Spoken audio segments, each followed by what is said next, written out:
14 फरवरी 2019 देश के लिए मनहूस दिन था। आतंकियों की नापाक हरकत से पुलवामा अटैक में 40 जवान शहीद हुए थे। 2 साल का समय बीत जाने के बाद भी देश की जनता पुलवामा में शहीद हुए जवानों की शहादत को याद करती है, लेकिन आगरा में आज भी शहीद कौशल कुमार रावत की प्रतिमा का अनावरण नहीं हो सका। शाम तक कोई भी जनप्रतिनिधि शहीद की जन्मस्थली पर पुष्प अर्पित करने नहीं पहुंचा। 14 फरवरी को पुलवामा में हुए अटैक को आज 2 वर्ष पूरे हो चुके हैं। यह वही मनहूस दिन है जिस दिन देश ने अपने 42 से अधिक लालों को खोया था और पूरे देश में मातम का माहौल था। लेकिन आज भी आगरा के शहीद वीर पुत्र कौशल कुमार रावत की प्रतिमा और उनके परिवार को किसी ऐसे जनप्रतिनिधि की तलाश है जो उनकी प्रतिमा का अनावरण कर सके, जिसके लिए शहीद के परिजनों ने शहर के सभी जनप्रतिनिधियों को पत्र लिखा है, लेकिन किसी भी जनप्रतिनिधि की तरफ से आज तक वापस कोई जवाब नहीं आया। 14 फरवरी 2019 में पुलवामा में हुए हमले में आगरा ने भी अपने एक लाल को खोया था, जिनका नाम कौशल कुमार रावत था। आपको बता दें, कौशल कुमार रावत को उन्हीं के गृह नगर में यहाँ पर मुखाग्नि दी गई थी, जिसमें सैकड़ों जनप्रतिनिधि और प्रशासनिक अधिकारियों ने हिस्सा लिया था और अपने चेहरे चमकाने के लिए लगातार गाड़ियों की होड़ में आगे रहे। लेकिन आज 1 साल हो गई है। उन्हीं शहीद की श्रद्धांजलि के लिए पूरा परिवार जनप्रतिनिधि और प्रशासनिक अधिकारियों के इंतजार में सुबह से आंखें बिछाए हुए बैठा हुआ है, लेकिन कोई भी ना तो एक जनप्रतिनिधि आया है और ना ही कोई प्रशासनिक अधिकारी ने आने की जहमत उठाई है। आइए उनसे बात करते हैं कि पिछले 1 साल से लगातार वो इस मूर्ति के अनावरण के लिए सीएम को, डिप्टी सीएम और लगातार जनप्रतिनिधियों को चिट्ठी लिखते रहे, लेकिन आज तक किसी भी प्रकार से किसी भी जनप्रतिनिधि या सीएम के यहाँ से कोई भी लेटर वापस नहीं आया है। क्या नाम है सर आपका? सर मेरा नाम विकास रावत। विकास जी, लगातार आपने बताया कि जनप्रतिनिधियों के थ्रू सीएम को, डिप्टी सीएम को लेटर लिखाया गया, कोई रिस्पांस मिला? सर अभी तक तो कोई रिस्पांस नहीं मिला और ना ही वो आने का कष्ट किया उन लोगों ने, किसी ने भी नहीं किया। बड़ा इस बात का खेद है। मुझे याद है कि मैं पिछले साल जब आया था यहाँ पर सैकड़ों की संख्या में जनप्रतिनिधि और प्रशासनिक अधिकारी थे, लेकिन आज एक भी नहीं कोई आया।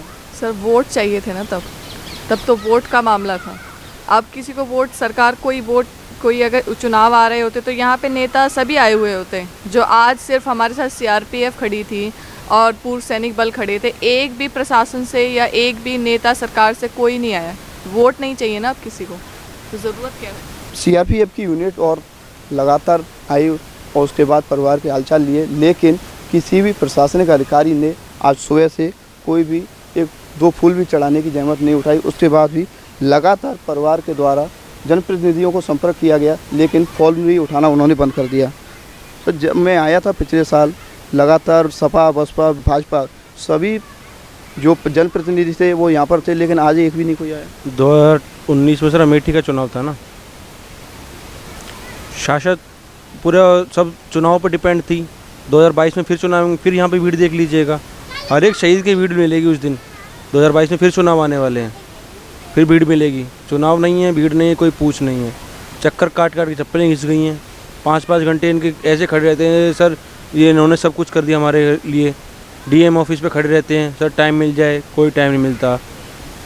मेयर के लिए जाते हैं, वहाँ पर टाइम नहीं मिलता है। सांसद के पास जाते हैं, उनके पास टाइम नहीं है। लेटर हेड पे हम लिख के दे रहे हैं सर हमारे को। हम तो सर एक नॉर्मल आदमी हैं, तो हम तो बुला नहीं सकते योगी जी को। हम सांसद के द्वारा, मेयर जो आगरा के मेयर हैं उनके द्वारा, एमएलए के द्वारा, उनसे उनके थ्रू लेटर भेज रहे हैं, उनकी रिसीविंग पड़ी है, लेकिन कोई रिस्पांस नहीं। पास में ही ऊर्जा मंत्री रहते हैं, क्या किसी भी तरीके कोई रिस्पांस मिला? लगातार लेटर लिखे कोई नहीं सर। हमने महापौर जो आगरा हैं नवीन जैन जी को भी बोला था कि सर आप अपने आप और एक कोई भी आगरा से बाहर का नेता बुला लीजिए।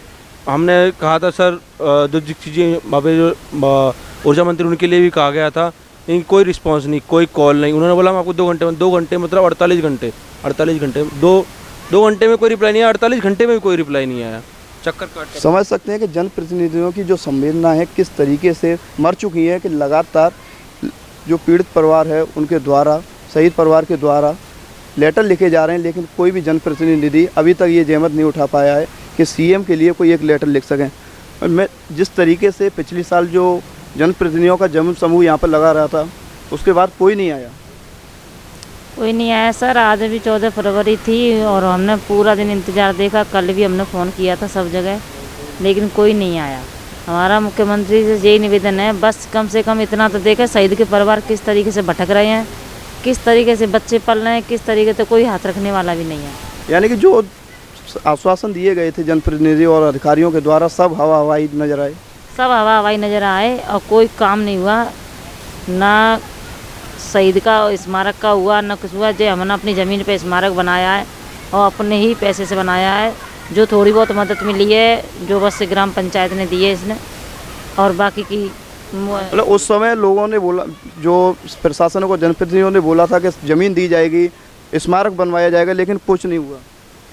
4 बार जो शहीद गेट बनता है गांव के बाहर के लिए, 4 बार on TV MLA Babulal Upadhyay ji, सांसद राजकुमार चहर सब ने बोल दिया, 4 बार बोल चुके हैं, लेकिन किसी ने कुछ भी नहीं किया। एसपी सिंह बघेल जो इस टाइम जब मुख्य अग्निहोत्री उस टाइम बोल के थे हम 1.5 महीने में आपका द्वार बना के दे देंगे, कुछ नहीं बनाया, वो वादा चले गया। चहर साहब जो पिछली 14 फरवरी को मैं यहाँ फंक्शन किया था, ऑन लाइव टीवी के बोल के गए, उनका कहना है कि मेरी सांसद निधि। ऐसे कौन से सर, ये कोई बच्चे के जेब से पैसे निकालने वाली बात थोड़ी हो रही है। मैं केवल मेरी सांसद निधि वापस ले ली गई है, मेरे पास पैसा नहीं है कोरोना की वजह से, और चीज़ों के लिए सब चीज़ों के लिए सर एक कोई बंदा सिंगल झांकने नहीं आता सीआरपी के अलावा। ना आगरा प्रशासन इतना ढीला है सर, हमारे साथ के और फैमिलीज भी हैं, हम देख रहे हैं उनके साथ सबसे, और आगरा प्रशासन बहुत ही ज़्यादा ढीला है।